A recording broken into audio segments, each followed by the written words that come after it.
एमालेमा 70 वर्ष उमेर हद स्थायी रूपमै हटाउने अध्यक्ष ओलीको संकेत। कान्तिपुर समाचारमा आज मुटुमा समस्या देखिएपछि राष्ट्रपति पौडेल फेरि अस्पताल भर्ना। नक्कली शरणार्थी प्रकरणमा कारागार चलान भएका कांग्रेस केन्द्रीय सदस्य बालकृष्ण खाँडलाई निलम्बन गर्न माग। सरकारमै सहभागी दलले किन बनाउन खोजे समाजवादी मोर्चा।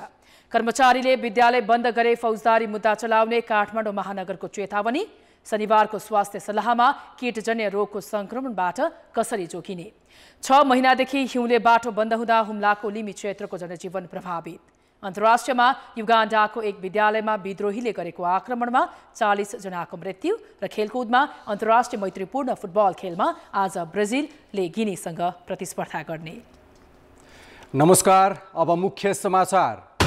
दूरसञ्चार प्राधिकरणले अरबौं खर्च गरेर ल्याएको गुणस्तर नियमन गर्ने प्रविधिमाथि सेवा प्रदायकको प्रश्न।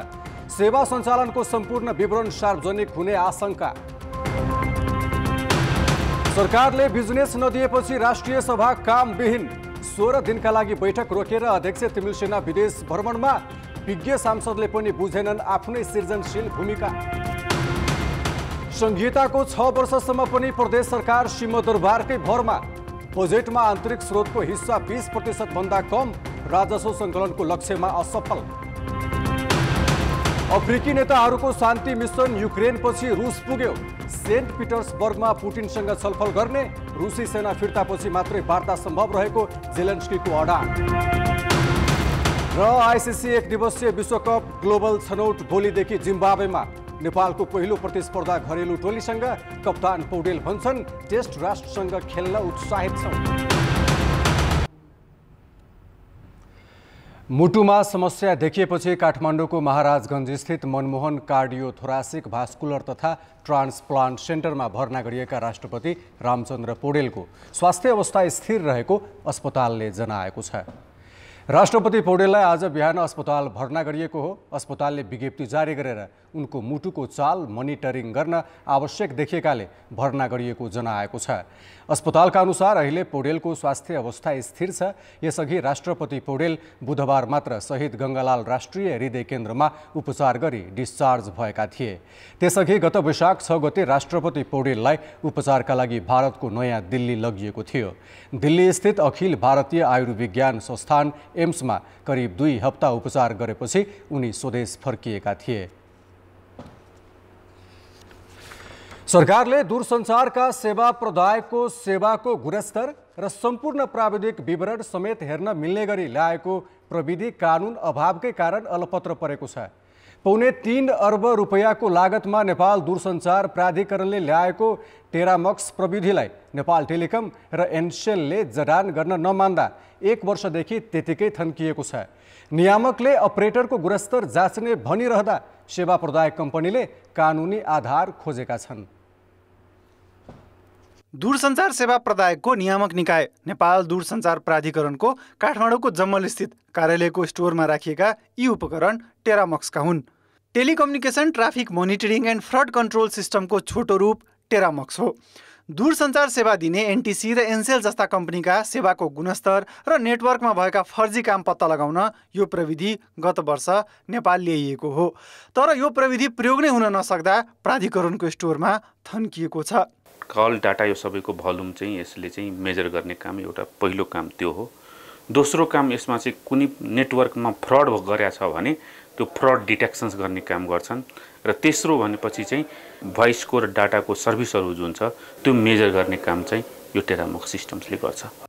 प्राधिकरणका अनुसार नेपाल टेलिकम र एनसेल लगायतका सेवा प्रदायकको राजस्व 3 वर्षमा 35 अर्बले घटेको छ। राजस्व घट्नुको कारण नै पत्ता लाग्न नसकेकाले पनि यो प्रविधि जडान गर्नुपर्ने भनाई प्राधिकरणको छ। सेवा प्रदायकका ग्राहक, कभरेज एरिया, टावर, लगानी बढे पनि राजस्व घट्नुलाई प्राधिकरणले शङ्कास्पद मानेको छ। त्यसैगरी नेपालमा विदेशबाट कल आउँदा बाइपास गर्ने गिरोह सक्रिय रहेको र प्रविधि नै नभएकाले पनि त्यसको पत्ता लाग्न नसकेको प्राधिकरणको ठम्याइ छ। सेवा प्रदायकले भने राज्यका निकायलाई हरेक कारोबार हेर्ने अधिकार भएकाले कुनै कमजोरी भए पत्ता लगाउन प्राधिकरणलाई चुनौती दिएका छन्। एनटिसी र एनसेलले आफ्ना कल डिटेलमा प्राधिकरणको पहुँच भएपछि ग्राहकको गोपनीयता भङ्ग हुने अवस्था आए को जिम्मेवार हुने भनेर प्रश्न पनि तेर्स्याएका छन्। टेलिकम सेक्टरको 35 अरबभन्दा बढी रेभेन्यू घटाएको छ, कहाँ गयो त? म्यानुअली पत्ता लाग्दैन सर, यो पत्ता लगाउने सिस्टम हो यो। यदि कसैले गलत नियत राखेर, हुनसक्छ सेवा प्रदायक, हुनसक्छ भिआइपी कल बाइपास गर्ने, कसैले गलत नियत राखेर छ भने राज्यको रेभेन्यू एस्योर गर्ने हो। सेवा प्रदायकले मेरो कम आम्दानी 10 रुपियाँ हो भने 10 रुपियाँ मान्नुपर्ने, रेगुलेटरले कर कार्यालयले 10 रुपियाँ मान्नुपर्ने, 8 रुपियाँ भने 8 रुपियाँ मान्नुपर्ने, आम्दानी 20 रुपियाँ नै हुनसक्छ नि। रेभेन्यू घट्नुमा त्यसैले नै घटाएको छ भनेर त अहिले भन्न सकिँदैन, तर रेभेन्यूको चु आउट सम्बन्धमा जसरी उहाँहरू चिन्तित हुनुहुन्छ त्योभन्दा बढी चिन्तित हामी पनि छौँ। डेटा दिँदाखेरि भोलि केही अप्ठ्यारो पर्छ कि पर्दैन, कानुनी हिसाबले हामीलाई अप्ठ्यारो, सेवा प्रदायकको हिसाबले सेवाग्राहीको इन्फर्मेसन दिँदाखेरि केही अप्ठ्यारो पर्छ कि पर्दैन, भोलिका दिनमा अप्ठ्यारो नपरोस् भन्ने हो। एनसेलको 3वटा डाटा सेन्टरमा प्राधिकरणले पठाएको हार्डवेयर पनि जडान नगरी राखिएको छ। टेरामक्स जडान गर्न 3.25 अरबको ठेक्का लेबनानको भ्यानराइज सोलुसन नामक कम्पनीले पाएको छ। अहिलेसम्म यसको सामान खरिद बापत 60 करोड रुपियाँ खर्च भइसकेको छ। 2074 सालदेखि सुरु भएको टेरामक्स खरिद प्रक्रिया पटक पटक विवादमा तानिँदै आएको छ। कान्तिपुर समाचारका लागि क्यामेरामा विकास जोशीका साथ जितेन्द्र झा, काठमाडौँ। जेठ 26 गतेदेखि स्थगित राष्ट्रिय सभाको बैठक असार 10 गते तय भएको छ। बजेटमाथिको छलफल सकिए लगत्तै 16 दिनसम्म बैठक रोकेर सभाका अध्यक्ष गणेश तिमिल सिन्हा विदेश गएका छन्। सरकारले बिजनेस नदिए पनि सक्रियता देखाउन सक्ने क्षमता बोकेको बौद्धिक थलो राष्ट्रिय सभा आफै किन संविधानले दिएको अधिकार प्रयोग गरेर सृजनशील हुन सक्दैन? संविधानले संघीय संसदका दुवै सदन, प्रतिनिधि सभा र राष्ट्रिय सभाका काम कारबाहीलाई बराबर प्राथमिकतामा राखेको छ। आर्थिक बाहेकका जुनसुकै विधेयक र संसदीय प्रस्ताव दुवै सदनमा दर्ता हुन सक्ने व्यवस्था छ। स्थायी सदनका रूपमा समेत लिइने राष्ट्रिय सभा भने सरकार र राजनीतिक दलहरूको कम प्राथमिकतामा पर्ने गरेको छ। सरकारको कम प्राथमिकतामा राखेकै कारण राष्ट्रिय सभा समय समयमा कामविहीन हुने गरेको छ। बजेटमाथिको छलफल सकिएपछि अहिले राष्ट्रिय सभाले बिजनेस नै नपाउँदा 16 दिनलाई बैठक नै स्थगित गर्नु परेको छ। सरकारले त बिजनेस दिएन नै आफ्नो बिजनेस आफै तय गर्न सक्ने अधिकार पनि यो सदनले प्रयोग गर्न सकेको छैन। राष्ट्रिय सभाका हरेक सदस्यलाई गैर सरकारी विधेयक दर्ता गर्न सक्ने अधिकार पनि छ, तर पछिल्लो समय कुनै पनि सदस्यले यस्तो विधेयक दर्ता गरेका छैनन्। हिजो चुनाव हारेका हैन, चुनाव हारेका, चाहे त्यो पालिकामा हारेका हुन्, चाहे प्रदेशमा हारेका हुन्, चाहे प्रतिनिधि सभामा हारेका हुन्, तिनीहरूलाई थुपार्ने थलो पनि होइन, एउटा कुरा त्यो हो हैन। दोस्रो, मैले अघि भने प्रदेश स्थानीय दलले राम्रोसँग बुझेका जानेका आफ्नो जुन हामी समुदाय कुरा गर्छौँ नि, वर्ग समुदाय भूगोल कुरा, त्यसलाई पनि राम्रोसँग बुझेको त्यो चाहियो र समाजमा केही न केही राम्रो प्रेजेन्स भएको पनि चाहियो कि। 14औं अधिवेशनसम्म आइपुग्दा राष्ट्रिय सभाले 53वटा विधेयक पारित गरेको छ भने जरुरी सार्वजनिक महत्त्वका 6वटा प्रस्ताव, 5वटा ध्यानाकर्षण र 6वटा संकल्प प्रस्ताव पारित गरिसकेको छ। तर चालु अधिवेशनमा न सरकारले कुनै विधेयक राष्ट्रिय सभामा दर्ता गरेको छ, न सभाका सदस्यहरूले नै कुनै प्रस्ताव दर्ता गरेका छन्। मूल्य वृद्धि सहित 5 विषयमा जवाफ दिन सदनले गरेको रुलिङलाई समेत सरकारले अटेर गरेको छ। कतिसम्म भने गृहमन्त्री जवाफ दिन उपस्थित नभएकै कारण 2076 सालमै दर्ता भएको अध्यागमन विधेयक 4 वर्षदेखि अड्किएर बसेको छ। सदन सञ्चालन गर्नेका लागि समेत मन्त्रीको खोजी गर्नुपर्ने अवस्था छ। अध्यागमन विधेयक बाँकी छ सभामा, विधान व्यवस्थापन समितिले दफावार छलफल गरेर सभामा पेश गरेको पनि 79 असार 5 गते हो प्रतिवेदन पेश गरेको। त्यसलाई हामीले अथवा सभाले 2-4 पटक नै पहल गऱ्यौँ। कार्यव्यवस्था परामर्श समितिमा पटक पटक छलफल गरौँ, यसलाई पारित गरौँ भनेर सम्बन्धित मन्त्रीको ले चाहिँ यसलाई टाइम दिन नसक्नु भएको कारणबाट यो अहिले पारित हुन सकेको छैन। एउटा त्यो विषय त्यसरी रोकिएको छ। सभामा अरू यो बाहेक कुनै विषय नै छैन, एजेन्डै छैन, कार्यसूचीमा बस्ने विषय नै छैन। राष्ट्रिय सभालाई विज्ञ वा प्रबुद्ध व्यक्तिको सदन मानिन्छ, तर सरकारको कम प्राथमिकता र सभाका सदस्यहरूकै कम सक्रियताका कारण राष्ट्रिय सभाले अपेक्षित भूमिका निर्वाह गर्न र सृजनशीलता प्रस्तुत गर्न सकेको छैन। कान्तिपुर समाचारका लागि क्यामेरामा सुरज खड्काका साथ अञ्जना लामिछाने, काठमाडौँ। नेपालका राजनीतिक दलहरूले कहिले गठबन्धन त कहिले मोर्चाबन्दी गरेर आफ्नो उपस्थिति बलियो बनाउने प्रयास जारी राखेका छन्। सत्ता गठबन्धन हुँदाहुँदै त्यही भित्रका दलहरू अहिले छुट्टै समाजवादी मोर्चा गठनको गृह कार्यमा लागेका छन्। सरकारको नेतृत्व गरिरहेको माओवादी केन्द्रदेखि एमालेबाट बाहिरिएर कम्युनिस्ट एकता अभियान सञ्चालन गर्दै आएका वामदेव गौतमले सम्मले एउटै मोर्चामा बस्ने गरी समाजवादी केन्द्रको अवधारणा अघि सारेका हुन्। समाजवादी मोर्चामा सकेसम्म धेरै घटकलाई सहभागी गराउने र आफ्नो शक्ति मजबुत बनाउने प्रयासमा यी दल लागेका छन्। प्रतिनिधि सभाको गत निर्वाचनमा आफ्नो पार्टी नेकपा माओवादी केन्द्रले 32 सिट मात्रै ल्याए पनि सरकारको नेतृत्व गर्ने अवसर पाएका पुष्पकमल दाहाल कुनै पनि हालतमा शक्ति कमजोर हुन नदिने रणनीतिमा छन्। उनी मात्रै होइन, एमालेबाट फुटेर बनेको एकीकृत समाजवादीसँगै जनता समाजवादीको चाहना मिलेको छ। त्यसबाहेक माओवादीबाट अलगिएर नेपाल कम्युनिस्ट पार्टी बनाएका नेत्रविक्रम चन्द समाजवादी मोर्चामा जाने निश्चित भइसकेको छ। उता बाबुराम भट्टराई र वामदेव गौतम सम्मलाई यो मोर्चामा सहभागी गराउने प्रयास भइरहेको छ। अहिले मोर्चाबन्दीमा रहेका दलहरूबीच केन्द्रमा कस्तो आकार बनाउने, यसको संरचना वडा तहसम्मै पुर्याउन के गर्ने र मोर्चाको नेतृत्व कसरी चयन गर्ने भन्नेमा बहस गरिरहेका छन्। यो संविधान, सङ्घीय लोकतान्त्रिक गणतन्त्र, धर्मनिरपेक्षता, समावेशिता, समानुपातिक पहुँच र प्रतिनिधित्व सहितको राज्यको अग्रगामी पुनर्संरचना भनेर जसले चाहिँ यो पछिल्लो परिवर्तनलाई आत्मसात गरेका छन् उनीहरूको बिचमा समाजवादी मोर्चाको प्रसङ्ग हामी चलाएका छौँ। कुराकानी भएको छ, कार्यदल बनेको छ, अन्तिम चरणमा हामी पुगेका छौँ। मोर्चाभित्रकाहरूलाई विरोध गर्ने भन्दा मित्रवत सम्बन्ध राख्ने गरी, सहयोग गर्ने गरी अगाडि बढ्नुपर्छ र त्यो आलो पालोको प्रणाली कति समय, कति महिना, कति वर्षको राखिन्छ त्यो एउटा निर्णय गरेको बमोजिम हुन्छ र यसको संरचना तल स्थानीय तहसम्म पनि जान सक्छ, आवश्यकता अनुसार तलसम्म लान सक्ने भन्ने व्यवस्था गर्न लागि छ। समाजवादी मोर्चा बनाउन कसिएका दलहरूले संसदमा मात्र नभएर जनस्तरमा पनि बलियो उपस्थिति देखाउन चाहेका छन्। तर उनीहरूले चाहे जस्तो समाजवादी मोर्चा गठन र त्यसलाई टिकाइराख्नलाई आधार भने नदेखिएको विश्लेषकको बुझाइ छ। समाजवादी केन्द्र यदि गठन भयो भने एउटा तेस्रो ठुलो राष्ट्रिय राजनीतिक शक्तिको रूपमा चाहिँ अगाडि आउँछ र उसले चाहिँ पोलिटिकल बार्गेनिङ गर्नलाई तिनीहरूलाई चाहिँ सजिलो हुन्छ।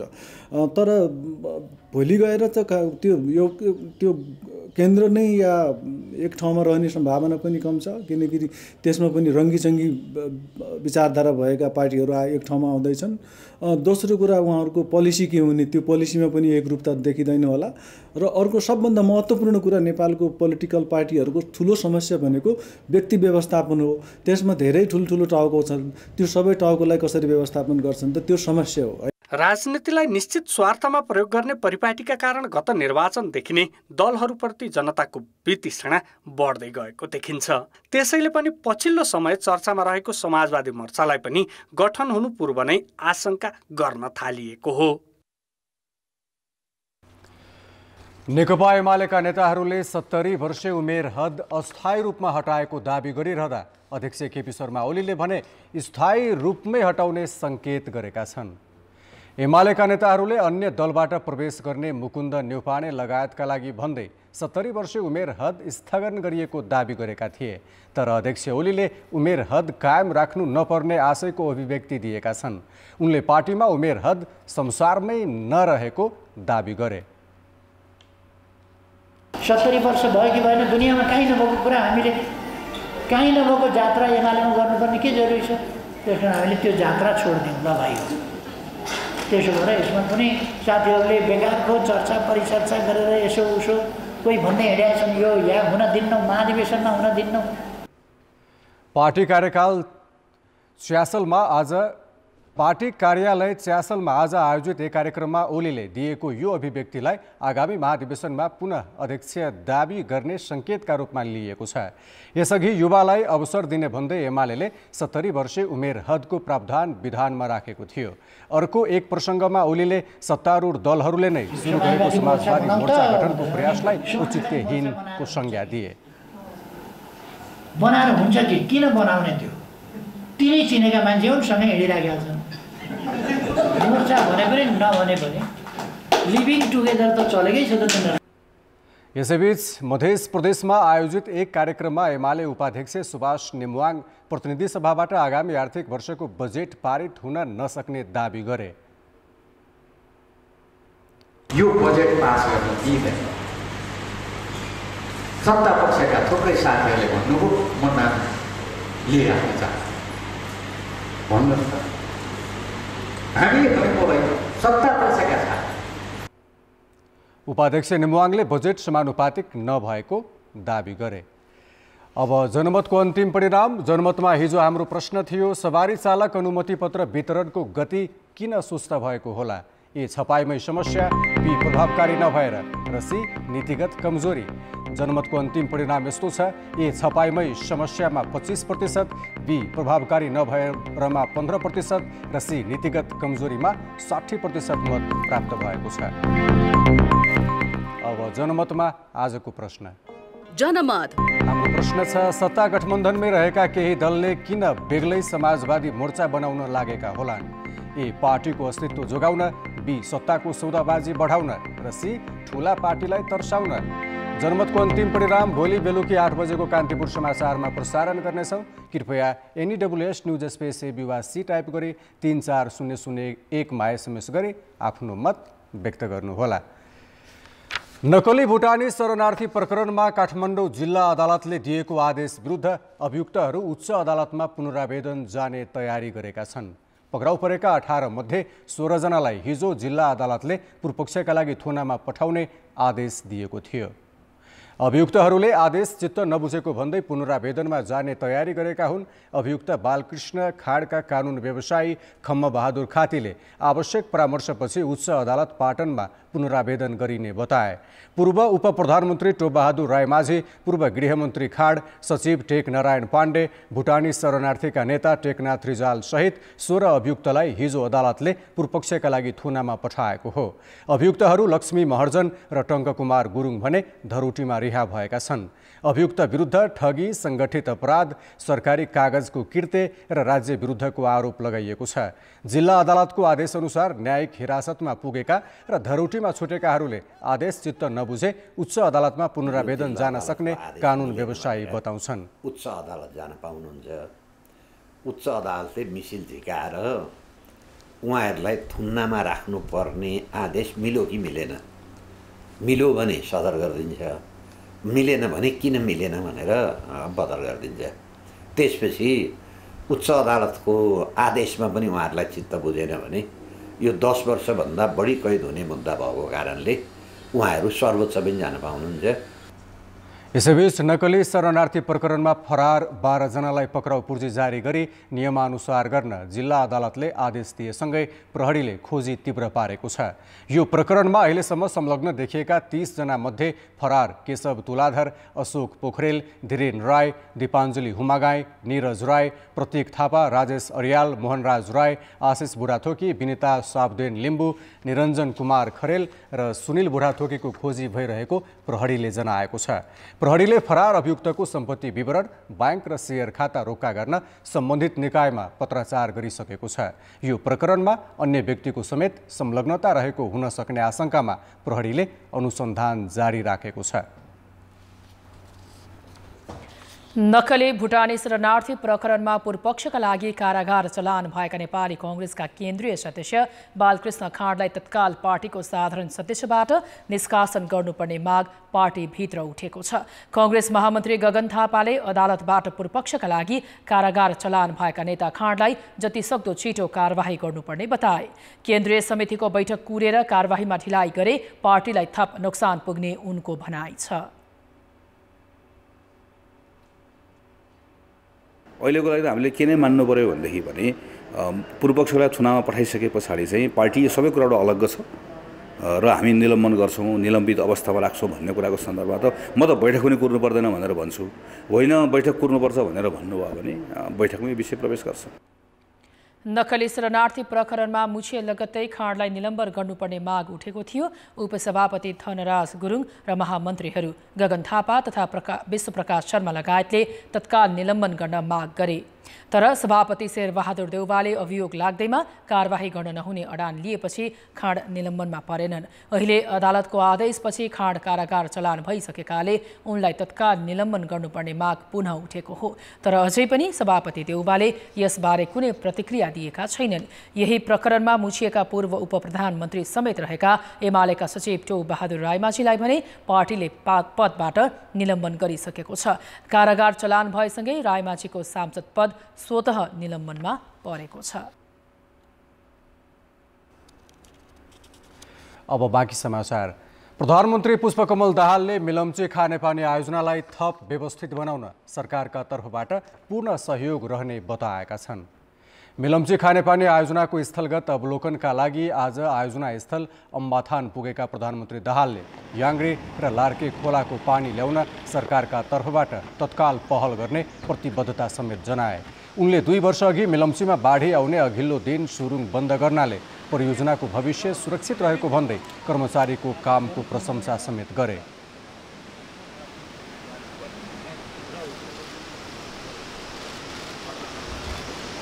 मैले के महसुस गरेँ भने यो धेरै ठुलो बुद्धिमानीको काम चाहिँ भएछ। असार 1 गते पानी रोकिदिनु नरोकेको भए पुरै चाहिँ हाम्रो टनेल चाहिँ केही गेगरहरूद्वारा भरिएर चाहिँ सम्पूर्ण परियोजना नै असफल हुने खतरा थियो।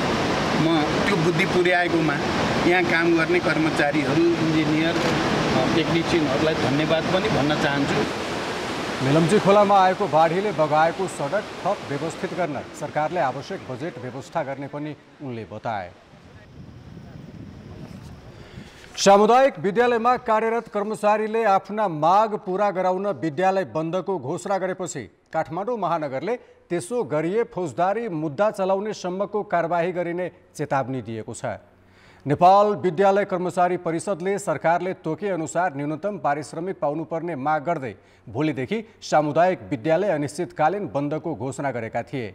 तर महानगर प्रमुख बालेन्द्र शाहले उक्त कार्य विद्यालय शान्ति क्षेत्र घोषणाको अवधारणा विपरीत हुने स्मरण गराउँदै नियमित कक्षा सञ्चालन गर्न निर्देशन दिएका छन्। प्रमुख शाहले सामाजिक सञ्जाल मार्फत नियमित कक्षा सञ्चालनमा बाधा पुर्याउने शिक्षक कर्मचारीलाई महानगरपालिका शिक्षा ऐन अनुसार पदबाट हटाइने चेतावनी समेत दिएका छन्।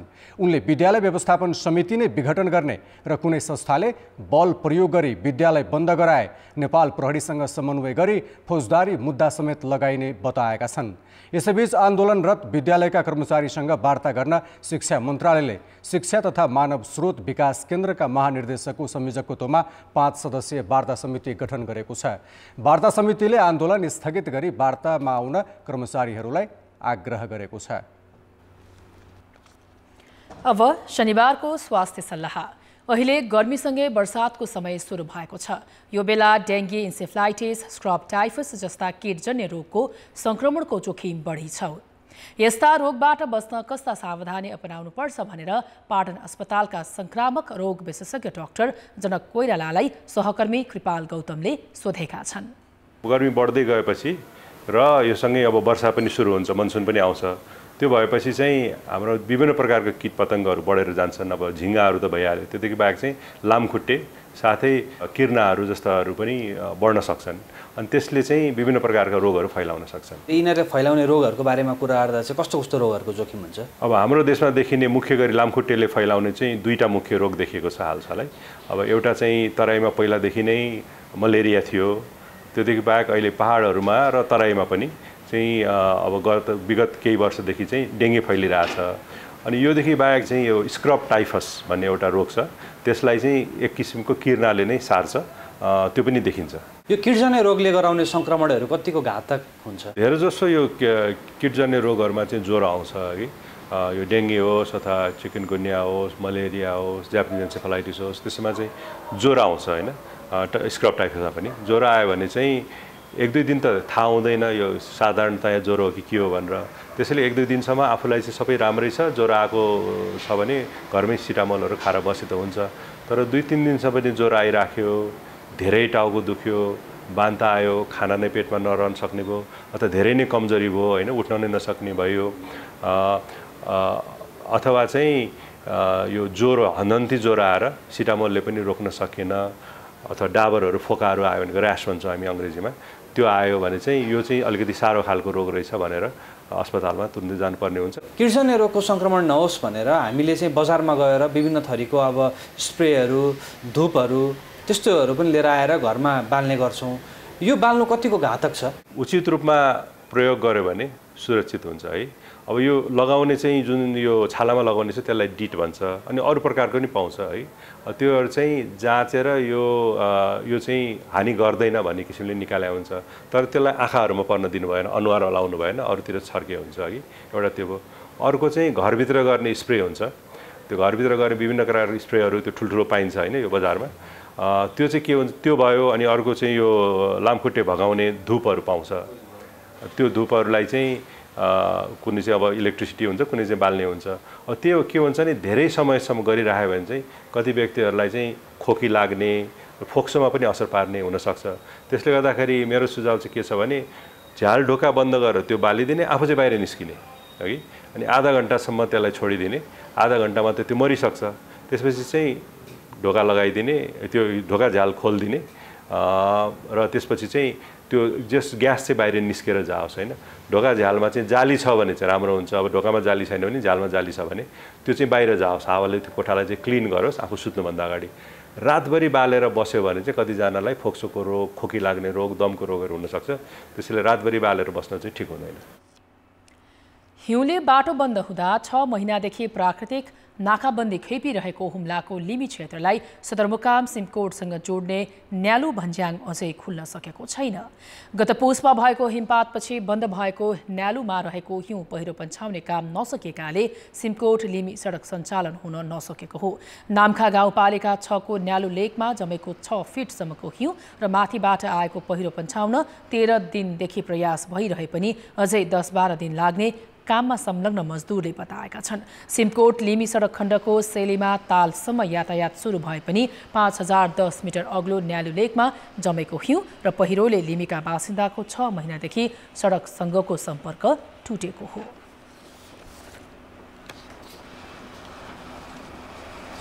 « 2052 साल माघ 29 गते तत्कालीन प्रधानमन्त्री शेरबहादुर देउवा र भारतीय प्रधानमन्त्री बिभी नरसिंह राव बीच भएको एकीकृत महाकाली सन्धिमा नेपालले 3 ठाउँबाट शारदा ब्यारेजको पानी सिँचाइका लागि पाउने उल्लेख छ। महाकाली सिँचाइ आयोजना पहिलो र दोस्रो चरण अन्तर्गत भीमदत्त, वेदकोट, बेलडाँडी र बेलौरीका केही भूभागमा सिँचाइ पुगिसकेको छ। कञ्चनपुर र कैलालीका थप भूभागमा सिँचाइ पुर्याउन महाकाली सिँचाइ तेस्रो चरणको योजना निर्माणाधीन छ। नेपाल र भारतबीच सन् 1996 भएको बहुचर्चित महाकाली सन्धि भएको 10 वर्षपछि नेपालले मूल नहर बनाउन सुरु गरेको भए पनि भारतीय क्षेत्रमा नहर नबन्दा अन्यल थियो। 27 वर्षपछि गत वर्ष भारतले पनि 1.2 किलोमिटर नहर निर्माण गरिसकेको छ। तर नेपालतर्फ नहर निर्माणमा ढिलाइ हुँदा नेपाली किसानले सिँचाइ सुविधा पाउन सकेका छैनन्। खेतीपातीको बेला पनि अगासको पानी आएपछि हुन्छ, त्यस्तै हुने हैन। यही नहरले के गरेको छ, पानी आयो छैन, नहर आयो त अहिले भइसक्यो, खन्नी नै लागेको छ, पुरा बन्नेको छैन। हुनुमा त अब के हुँदैन, डुबान पनि यहाँ हुने अवस्था छ। बर्खामा छाटो चाहिँ फटाफट काम गरिदिए राम्रो हुन्थ्यो के। बजेट अभाव लगायतका समस्यासँग जुझ्दै 2075 सालसम्म आइपुग्दा नेपालतर्फ 12 किलोमिटर मूल नहर बन्यो। तेस्रो चरणको आयोजनालाई गति दिन सरकारले 3 वर्ष अघि राष्ट्रिय गौरवको आयोजना घोषणा गरेपछि बजेटसँगै निर्माणले पनि गति लियो। तर हरेक वर्ष बजेट भने घट्दै गएको छ। आगामी आर्थिक वर्षमा मूल नहर बनेको 28.8 किलोमिटरमा 22 वटा शाखा नहर बनाउने, ब्रह्मदेव क्षेत्रमा सिँचाइ सुविधा दिने, थप 20 किलोमिटर मूल नहर बनाउने लगायतका योजना छन्। सुरुवातमा 12 अर्ब रुपैयाँ लागत अनुमान गरिएको भए पनि निर्माणमा भएको ढिलाइले रकम बढ्दै 35 अर्बको गुरु योजना बनाइएको छ। हालसम्म 6 अर्ब भन्दा बढी खर्च भइसकेको छ। 87-88 सालमा चाहिँ यसलाई कम्प्लिट गर्ने भन्ने चाहिँ हाम्रो टार्गेट राखेका छौँ। यो मध्ये चाहिँ हाम्रो चाहिँ 82-83 सम्म चाहिँ फेज 1 र त्यो पछि 5 वर्ष चाहिँ फेज 2 भन्ने गरेका छौँ। पहिलो भागमा कञ्चनपुरको ब्रह्मदेव र चाँदनी दोधरा क्षेत्रमा 6410 हेक्टरमा सिँचाइ पुर्याउने योजना छ। दोस्रो भागमा त्रिभुवन बस्ती क्षेत्रमा 19,620 हेक्टर र तेस्रो भागमा कैलालीको मालाखेती क्षेत्रको 7,490 हेक्टरमा सिँचाइ पुर्याउने योजना छ। कहीँ चाहिँ 80 मिटर चौडाइ छ, कहीँ चाहिँ 110 मिटर चौडाइ छ। अनि यो डिप कटिङ भन्नाले कहीँ 21 मिटर गहिरो खन्नुपर्ने छ, कहीँ चाहिँ 15 मिटर गहिरो, मिनिमम चाहिँ निकुञ्जभित्र चाहिँ 12 मिटर गहिरो खन्नुपर्ने छ क्यानलको नहरको बेड लेभल पुर्याउनलाई। अहिले थप 20 किलोमिटर मूल नहर निर्माणको प्रक्रिया अघि बढाई यसै आर्थिक वर्षभित्र ठेक्का लगाउने योजना छ। कान्तिपुर समाचारका लागि हरिशचन्द्र बाग, कञ्चनपुर। अघिल्लो साता हामीले पाटनका स्थानीय वासीले कृष्ण मन्दिरदेखि चोभारको आदिनाथ लोकेश्वरसम्म जानका लागि प्रयोग गर्ने पुरानो गन्तव्य देखाएका थियौँ। आज भने हामी 365 सिडीका खुड्किला चढेर पुगिने आदिनाथ लोकेश्वर मन्दिरको दर्शन गराउनेछौँ। साथै यहाँको रोचक किंवदन्तीका बारेमा पनि जानकारी दिनेछौँ। कीर्तिपुर टेकेर चोभारतर्फ करिब 400 मिटर जति अगाडि बढेपछि चोभार गेट देखिन्छ। गेटबाट सुरु हुन्छ आदिनाथ लोकेश्वरको मन्दिर चढ्ने सिडी। यो गेट र यहाँ अगाडि देखिएको चैत्य 2021 सालमा बनेको अभिलेख छ। विशेष गरी पाटन र काठमाडौँबाट आउनेहरूले यो सिडीको प्रयोग गर्छन्। धेरै जसो त यहाँ दैनिक भगवानको दर्शन र बिहानीमा कसरत दुवैका लागि आउँछन्। धार्मिक आस्थाका साथ मन्दिर पुग्नेहरू बाटोमा भेटिन्छन्। हामी त अब बच्चाहरूको बुढाबुढी जहिले मिलेर बस्नु सकौँ होइन, छोराछोरीले घरजम गरेर खाओस्, सबैलाई निरोगी होस् भनेर आएको। हरियाली हेर्दै सिडी उक्लिएपछि मन्दिरको प्रवेशद्वारमा पुगिन्छ। उकालो सकिएपछि समथरमा अवस्थित छ आदिनाथ लोकेश्वरको मन्दिर। काठमाडौँ उपत्यकाका 4 प्रसिद्ध लोकेश्वर मध्येका एक हुन् आदिनाथ। यो मन्दिर लिच्छवी कालमै बनेको मानिन्छ। हिन्दू र बौद्ध दुवै धर्मावलम्बीले यहाँका देवता पुज्छन्। मन्दिर परिसरका भित्ताभरि तामा र पित्तलका थरीथरीका भाँडाकुँडा देखिन्छन्। आफन्तको दिवंगत आत्माको स्मरणमा मानिसहरूले मन्दिरमा भाँडा चढाउने गरेका छन्। अब आदिनाथ लोकेश्वर भन्नाले चाहिँ नि हामीलाई चाहिँ नि रोग निवारणको लागि हो। आदिनाथ भनेर चाहिँ नि हाम्रो अब जिउमा चाहिँ नि रोग सोग यस्तो भयो भने निवारण गर्छ भन्ने सुनेको छु। देवता आदिनाथ लोकेश्वरबारे विभिन्न किंवदन्ती छन्। ललितपुरको साना गाउँका स्थानीयले अल्छिनका देवता भनेर खोलामा बगाएको र बग्दै बग्दै नखु दोबानमा पुगेर अड्किएको अवस्थामा गोठालाले भेटेपछि चोभारको मन्दिरमा लगेर राखेको किंवदन्ती छ। आन्तरिक पर्यटन हिसाबले घुम्न आउँछन्। अनि यहाँ अब जुन जति यो भान्कोर अब के कसरी भनेर चाहिँ नि सोद्धाखेरि यसो भन्दाखेरि अब पछि आउँदाखेरि तिनीहरू पनि चढाउँछन्। यो राख्ने ठाउँ नभएपछि वर्षको एकचोटि चाहिँ झिक्छन्, फेरि तासेर जान्छन्।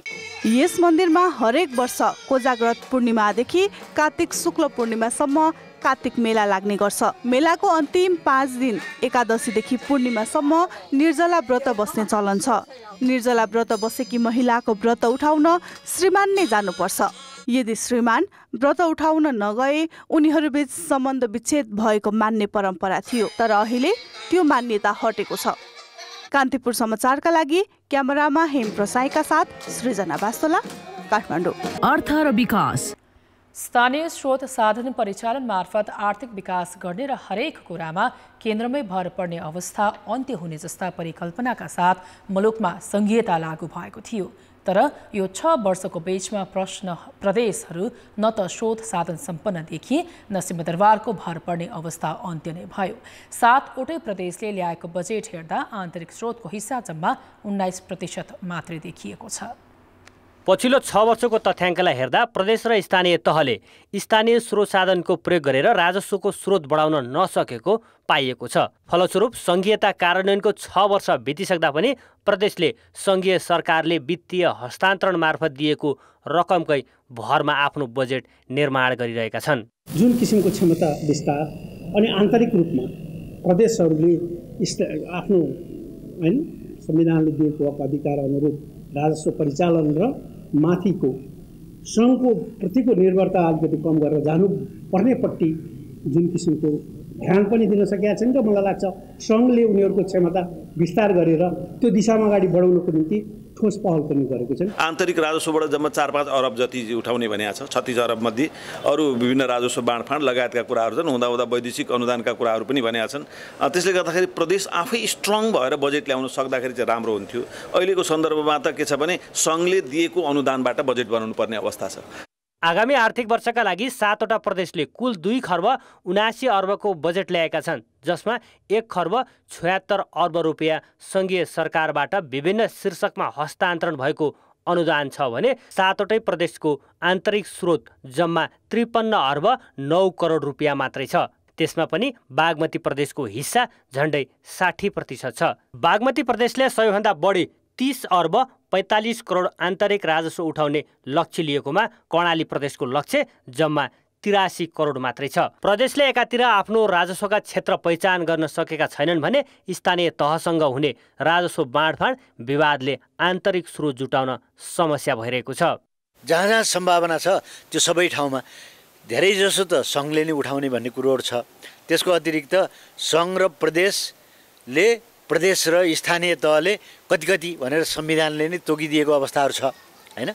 त्यसो भएको हुनाले त्यो हिसाब किताबबाट जाँदाखेरि स्थानीय तहको र प्रदेशको कर प्रशासनमा दक्षता नआइसकेको हो कि भन्ने पनि छ। यतिका 500 वर्षसम्म भइसकेपछि पनि के हो भने आफैमा राजस्व रेभेन्यू कलेक्सन गर्ने स्रोत जुटाइसक्नु पर्ने अवस्था थियो।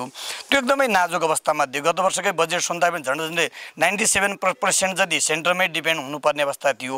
अहिलेको पनि यसो हेर्दाखेरि झन्डै 1 अर्ब 50 करोडको हाराहारीमा चाहिँ उहाँको जो राजस्व रेभेन्यू कलेक्सन गर्ने भन्ने कुरा आछ। यो भनेको अहिलेको बजेटको उहाँहरूको झन्डै 5% को हाराहारीमा पनि आउँछ। यसले गर्दाखेरि प्रदेश सरकार आफैमा पनि यो सेल्फ डिपेन्डेन्ट हुन सक्ने भविष्यमा पनि यो एउटा खतराको अवस्था छ। प्रदेश सरकारको बजेटमा आन्तरिक स्रोतको हिस्सा जम्मा 19% मात्रै छ। यसबाहेक चालु आर्थिक वर्षको बचत, आन्तरिक ऋण तथा वैदेशिक अनुदानलाई समेत प्रदेशले बजेटको स्रोत मानेका छन्। आन्तरिक स्रोत साधनको पहिचान र उपयोग सबल नबनाएसम्म प्रदेशहरूको संघीयतामाथिको निर्भरता अन्त्य नहुने स्पष्ट छ। कान्तिपुर समाचारका लागि जिल्ला सहकर्मीहरूको सहयोगमा बिजनेस ब्युरो, काठमाडौँ। अब जनताको आवाज हामीले आज 7 प्रदेशमा सोधेका छौँ। प्रदेश सरकारले ल्याएको बजेट तपाईँलाई कस्तो लाग्यो? जनताको आवाज। अघिल्लो सरकारले ल्याएका बहुवर्षीय कार्यक्रमहरूलाई चाहिँ निरन्तरता दिएको छ। जसरी बजेट ल्याएको छ हैन, त्यसको स्रोत चाहिँ कहाँ छ भन्ने कुरा चाहिँ राम्रोसँग देखिएको छैन। यो बजेट कार्यान्वयन पक्षमा राम्रो गयो भने अत्यन्त उत्कृष्ट छ। शिक्षा, स्वास्थ्य, यो पूर्वाधार, कृषि, सडक को चाहिँ कार्यान्वयन हुनलाई अब हेर्नुपर्छ। महत्त्वपूर्ण आधार भनेको यहाँको कृषि, पर्यटन र युवाहरूको रोजगारीको क्षेत्र हो। यो छुटेको छ। विगतका दिनहरूलाई यसले निरन्तरता दिएको छ। लुम्बिनी सरकारको बजेट पहिलाभन्दा घटेको देखिन्छ। असाध्यै राम्रो छ। रोजगारीको व्यवस्थापन गरोस्। हामी कृषि प्रधान देश भनेर भन्छौँ, तर आज कृषिमा पनि खासै बजेट परेको मैले देखिरहेको छैन। पहिलाको तुलनामा एकदमै कम र एकदम फितलो लागेको छ। आसेपासे आफ्ना नातागोतालाई यदि यो बजेट यसरी नै बाँडफाँड गरियो अथवा दिने काम गरियो भनेपछि यो बजेटको कुनै पनि औचित्य देखिँदैन। यहाँ त अब त्यस्तो केही विकासका निम्ति केही भएको देखिँदैन। खास गरिकन कृषि प्रगतिको जस्तो बजेट देखिएन। पहुँचको आधारमा मात्र होइन चाहिँ वितरण गरिएको, अनि संहिताको मर्मलाई नबुझ्नु भएको कि बजेटमा केही असन्तहरू छन्, केही असन्तुलन छन्। प्रादेशिक अस्पताल हाम्रो बेलोरीमै हुने भयो भन्ने विषयमा हामी असाध्यै खुसी छौँ।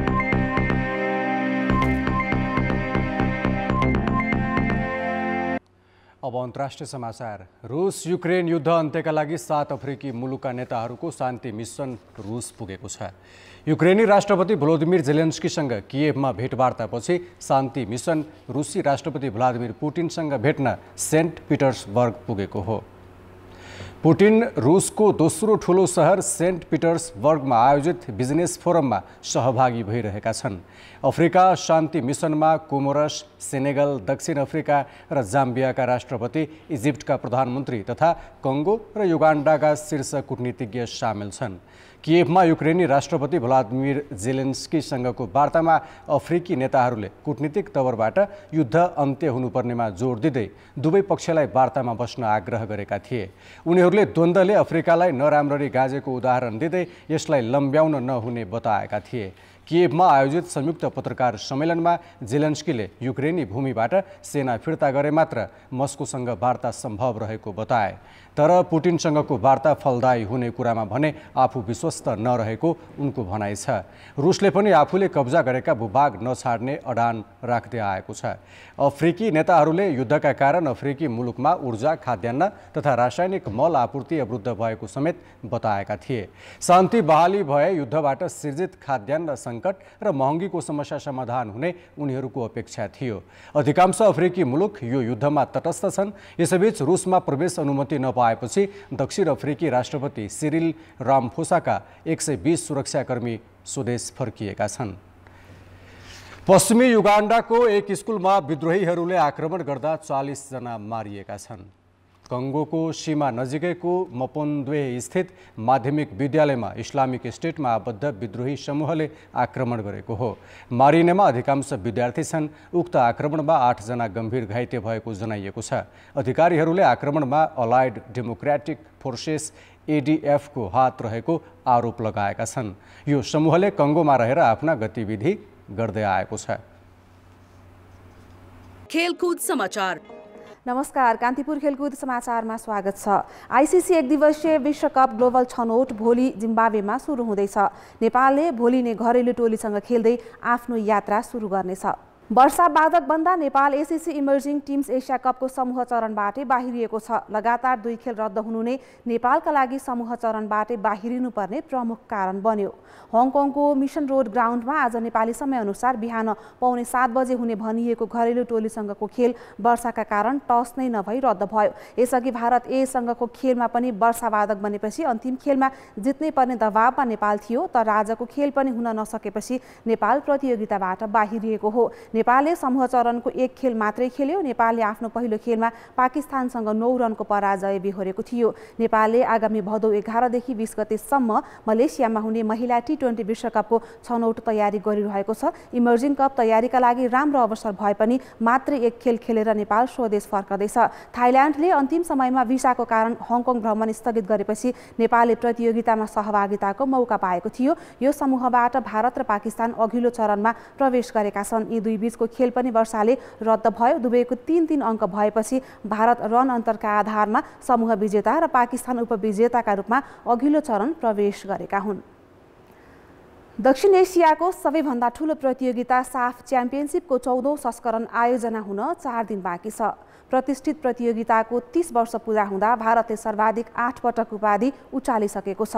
नेपाल, भुटान र पाकिस्तान भने अहिलेसम्म उपाधि विहीन छन्। 90 को दशकमा सुरु भएको साफ च्याम्पियनसिपको टाइमलाइन कस्तो छ त? सन् 1993 मा पाकिस्तानमा दक्षिण एसियाली क्षेत्रीय सहयोग संगठन सार्क गोल्ड कप आयोजना भएको थियो। प्रतियोगिताको मुख्य उद्देश्य दक्षिण एसियामा फुटबल प्रवर्धन र विकास गर्नु थियो। सुरुमा यो प्रतियोगितामा भारत, श्रीलङ्का, नेपाल र आयोजक पाकिस्तान मात्रै सहभागी भए। राउन्ड रोबिन लिगका आधारमा भएको पहिलो प्रतियोगितामा भारत च्याम्पियन बन्यो। त्यसपछि हरेक 2 वर्षमा गर्ने भनिएको यो प्रतियोगिता 4 संस्करणसम्म नियमित भयो। त्यसपछि सन् 2002 मा बङ्गलादेशमा हुने भनिएको 5औं संस्करण भने फुटबलको सर्वोच्च निकाय फिफाले उसलाई प्रतिबन्ध लगाएकाले सर्यो। 3 दशक पुरा गरेको साफ च्याम्पियनसिपको सर्वाधिक सफल मुलुक भारतले 8 पटक उपाधि जित्दा 3 पटक प्रतियोगिताको आयोजना गरेको छ। साफ च्याम्पियनसिप 2023 को आयोजना पनि भारतको बेङ्गलोरमा हुँदैछ। पहिलो संस्करणको विजेता भारत पछिल्लो पटक मालदिभ्समा सन् 2021 मा नेपाललाई 3-0 गोलले हराउँदै उपाधि जित्न सफल टिम हो। प्रतियोगिताको सर्वाधिक गोलकर्ता भारतका सुनिल छेत्री हुन्। 38 वर्षीय स्ट्राइकर छेत्रीले साफमा 18 गोल गरेका छन्। यस्तै मालदिभ्सले 2 पटक र बङ्गलादेश, अफगानिस्तान र श्रीलङ्काले 1-1 पटक उपाधि उचालेका छन्। अफगानिस्तान सन् 2005 मा दक्षिण एसियाली फुटबलमा समेटिएको राष्ट्र हो। 10 वर्ष अफगानिस्तान साफमा रह्यो। हाल अफगानिस्तानले मध्य एसियाली फुटबल प्रतियोगिता काफा नेसन्स कप खेल्दै आएको छ। नेपालको कुरा गर्ने हो भने 28 वर्षमा पहिलो पटक गत संस्करणको साफ च्याम्पियनसिपको फाइनलमा पुगेको थियो। यसपटक किरण चेम्दुङको नेतृत्वमा रहेको नेपाली टोलीको लक्ष्य बेङ्गलोरमा हुने प्रतियोगिताको उपाधि जित्नेछ। तर अघिल्ला संस्करणभन्दा यसपटकको साफ च्याम्पियनसिपमा स्तरीय टिम थपिएका छन्। विश्वकप खेलिसकेको कुवेत र बलियो लेबनान साफमा आमन्त्रित सदस्य हुन्, जसका कारण प्रतियोगितामा प्रतिस्पर्धा बढ्नेछ। आगामी असोज 6 गतेबाट हुने प्रतियोगितामा नेपाल समूह एमा छ। एएफसी एसिया कपको तयारीमा रहेको भारत, इङ्ग्लिस लिग खेल्ने खेलाडीको बाहुल्य रहेको पाकिस्तान र कुवेत पनि यही समूहमा छन्। अर्को समूहमा लेबनान, भुटान, मालदिप्स र बङ्गलादेश रहेका छन्।